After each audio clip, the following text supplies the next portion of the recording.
سر کچھ کوشچنز ہیں جو کہ محفل نعت سے متعلقہ ہیں. پہلے تو یہ بتائیے کہ محفل نعت کروانا جس میں مختلف نعت خواں حضرات کو بلایا جاتا ہے، یہ درست ہے، کروائی جا سکتی ہے؟ دیکھیں، نعت والے مسئلے میں صرف ایک چیز کا خیال رکھیں کہ مطلب نعت جو ہے وہ شہرت کے لیے یا مال کمانے کے لیے محفلیں نہ کروائی جائیں. واقعی نبی صلی اللہ علیہ وآلہ وسلم کی محبت میں ہو. بخاری و مسلم میں حدیث ہے، سیدنا حسان ابن ثابت نبی صلی اللہ علیہ وآلہ وسلم کے لیے نعت یا اشعار کہا کرتے تھے، اور آپ نے کہا اے اللہ روح قدس کے ذریعے حسان کی مدد فرما. آپ نے دعا فرمائی ہے، ممبر پہ بٹھایا ہے. لیکن وہ یہ جس طریقے سے آج کل وہ نوٹ نچھاور کر رہے ہوتے ہیں، اور نعت خواں آپ کو پتہ ہے پہلے اسسٹنٹ رکھے ہوئے ہیں. بعض نعت خواں ہیں جو 1-1 لاکھ روپیہ ریٹرن ٹکٹ کے ساتھ لے رہے ہوتے ہیں.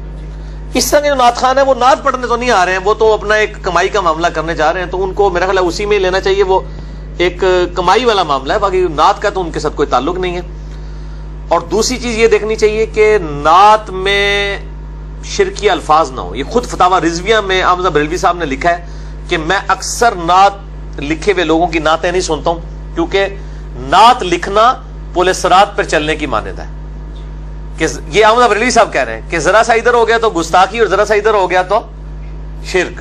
حالانکہ خود ان سے کئی جگہ ہو گیا ہے گستاخی والا معاملہ بھی اور شرک والا معاملہ بھی. مثلا یہ جو انہوں نے کہا کہ کس کو دیکھا یہ موسیٰ سے پوچھے کوئی، آنکھ والوں کی ہمت پہ لاکھوں سلام. تو موسیٰ علیہ السلام کو ٹانٹ کیا انہوں نے کہ موسیٰ تو نہیں دیکھ سکا اللہ کو، نبی علیہ السلام نے دیکھا. اور آپ صلی اللہ علیہ وسلم نے اس طرح کی تعریف بیان کرنا جس میں دوسرے نبی کی تذلیل ہو.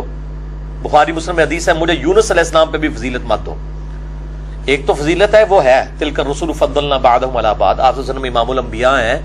بخاری مسلم میں حدیث ہے میں تمام اولاد آدم کا سردار ہوں، علیحدہ چیز ہے.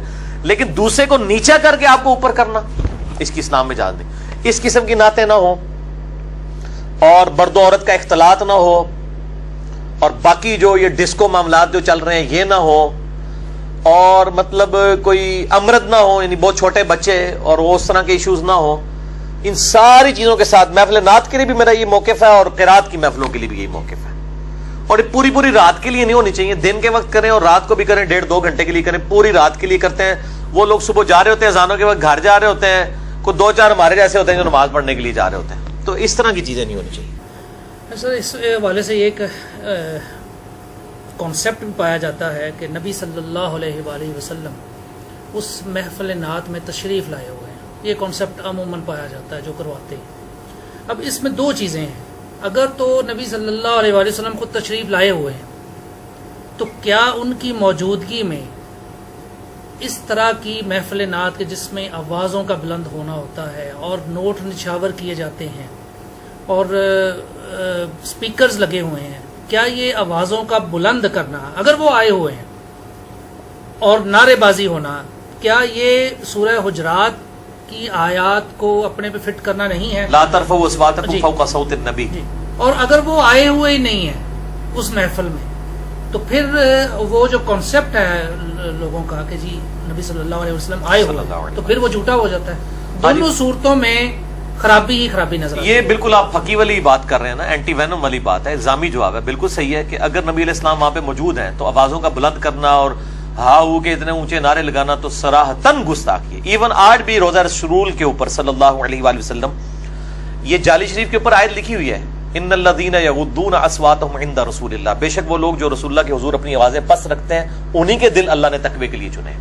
اور صحیح بخاری میں آتا ہے یہ حضرت ابو بکر اور عمر آپس میں لڑ پڑے تھے حضور کی موجودگی میں کسی ایک ایشو کے اوپر جس پہ یہ آیات نازل ہوئی تھی. حضرت ابو بکر عمر کو کہا گیا کہ آپ کی آوازیں بھی بلند ہوئی تو اعمال اکارت ہو جائیں گے.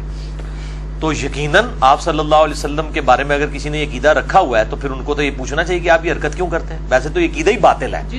اچھا آپ وہ ان سے پوچھیں گے، وہ کہیں گے نہیں ہم یہ نہیں کہتے کہ خود آئے ہیں، وہ کہتے ہیں وہاں پہ بیٹھے ہوئے جیسے آپ ٹی وی اسکرین پہ دور سے دیکھ رہے ہیں وہ فزیکلی موجود نہیں ہے.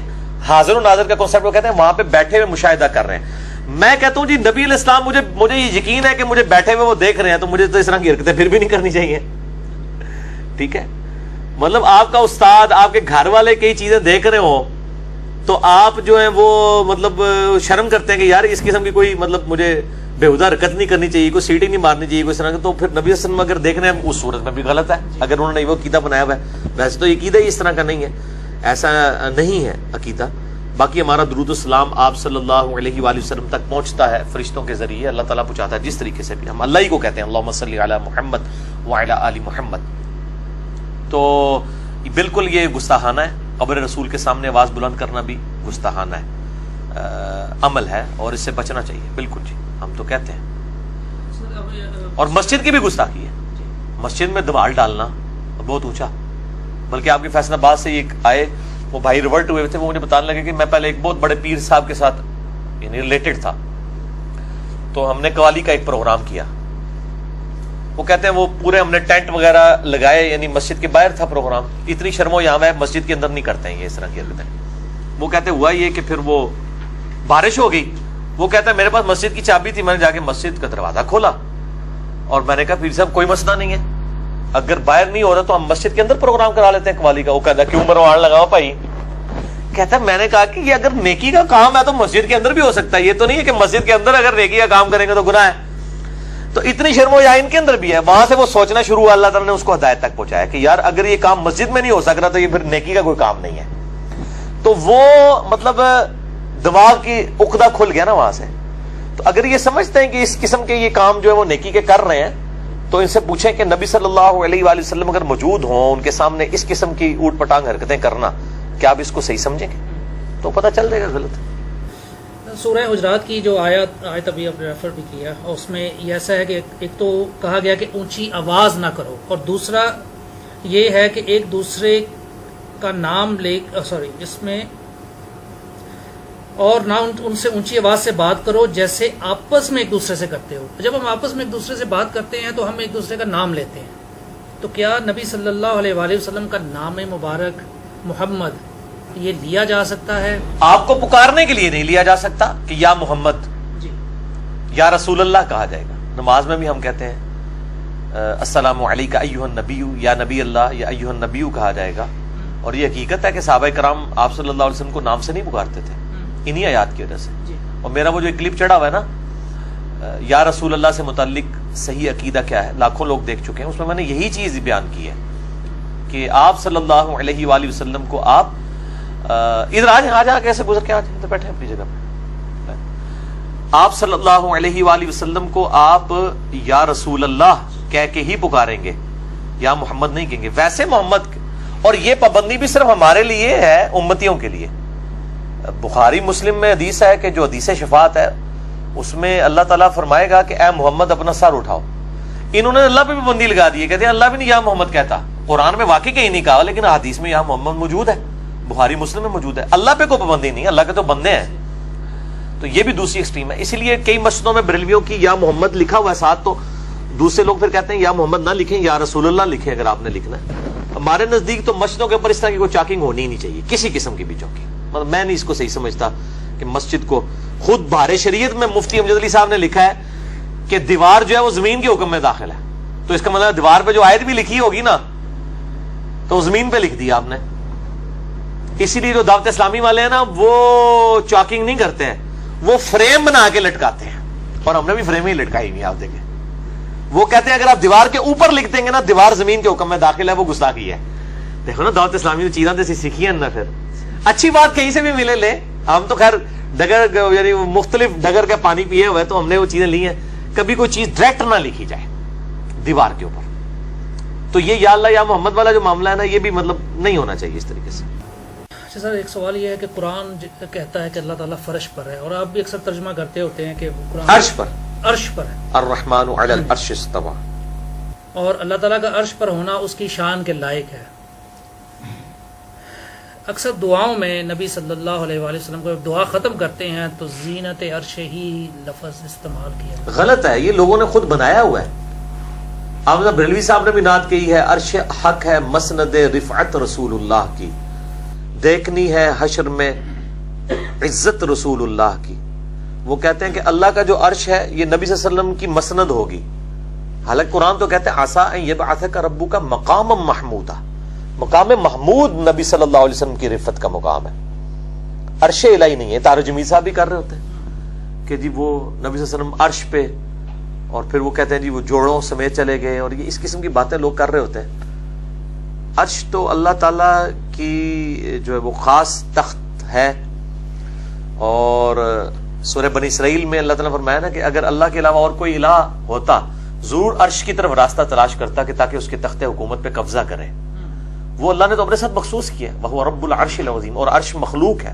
یہ بات سلفی علماء میں اب نام نہیں لیتا, بالکل پرٹیکولر ہو جائے گا. وہ عرش کو بھی قدیم مانتے ہیں, نعوذ باللہ. یہ تو عقیدہ کفر ہے. وہ کہ رب العرش العظیم ہے. وہ کہتے ہیں چونکہ عرش پہ مستوی ہونا اللہ کی صفت ہے. یہ دیکھیں نا ان کی فقہ کتنی کمزور ہوتی ہے. کہتے ہیں اللہ کی صفت ہے عرش پہ مستوی ہونا, تو اللہ کی صفات تو قدیم ہے, تو عرش بھی قدیم ہوا. سبحان اللہ. یہ کیا فارمولہ آپ لوگوں نے لگایا اللہ کے بندو؟ عرش مخلوق ہے, ٹھیک ہے. تو ظاہر ہے کہ وہ جب اللہ تعالیٰ ثم استوى علی العرش ہوا ہے, قرآن میں جب بھی ہے اللہ نے زمین و آسمان کو پیدا کیا, اس کے بعد عرش پہ مستوی ہوا. اس سے پہلے عرش پہ مستوی نہیں تھا. تو تانوں کی ٹینشن ہو گئی ہے استواء علی العرش عقیدے دا کہ وہ یہ قدیم عقیدہ تو نہیں استواء علی العرش کا, بعد میں مستوی ہوا ہے جیسا کہ اس کی شان کے لائق ہے, اور ہماری رگے جہاں سے ہمارے قریب ہے جیسا کہ شان کے لائق ہے. میں یعنی نہ سلفیوں والا عقیدہ رکھتا ہوں نہ حنفیوں والا, میرا درمیان میں ہے کہ معیت کی بھی میں تعویل نہیں کرتا اور استواء علی العرش کی بھی تعویل نہیں کرتا. لیس کمثلی شیء وہو السمیع البصیر, سورہ الشورى آیت نمبر 11. اللہ کی مثل کوئی شے نہیں ہے, وہی سننے والا وہی دیکھنے والا ہے.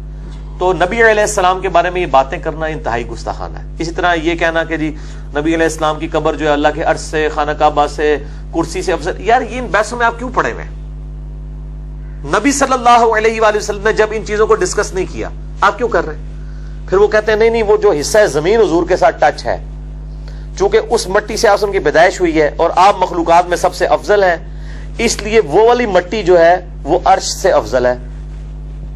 دیکھا کیسا فارمولہ لگاتے ہیں بھائی, جس مٹی سے آپ پیدا ہوئے ہیں نا وہ مٹی وہی تھی جس سے آپ کا جسم بن گیا, جو باقی بچ گئی نا وہ مٹی وہ نہیں ہے. قبر مبارک کو عرش سے افضل نہ کہیں. ہاں آپ نبی علیہ السلام کی مبارک ذات کو اگر اللہ کے عرش سے افضل کہتے ہیں ہمیں کوئی حرج نہیں ہے, مخلوقات میں سب سے افضل آپ ہیں. یہ کرالری آپ بنا لیں, ٹھیک ہے. قبر مبارک کو افضل نہ کہیں نہ, کیونکہ قبر سے جو مٹی اٹھا کے آپ صلی اللہ علیہ وآلہ وسلم کی تخلیق ہونی تھی وہ ہو چکی. اب جو باقی مٹی بچی ہے تو وہ صرف قبر کی تو نہیں ہے, پورا ریاض الجنہ ہے, پوری زمین ہے, کسی نہ کسی فارم میں تو مٹی سے جڑی ہوئی ہے. یہ میں ٹیکنیکل گفتگو, چونکہ اب یہ ٹیکنیکل گفتگو ہے, یہ کتابوں ضرورت والی نہیں ہے, یہ ضربہ تقسیم والی ہے, تو این جی ہوئے گی پھر گفتگو. تو آپ یہ بات کریں, بالکل ٹھیک ہے. اشرف المخلوقات آپ صلی اللہ علیہ وآلہ وسلم ہے, اجماع ہے.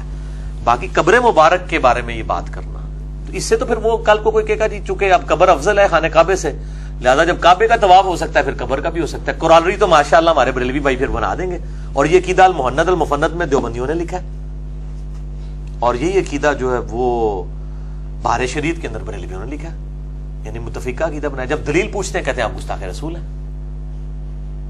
سوال گندم جواب چنا, تو اس قسم کی انہوں نے باتیں بنائی ہوئی.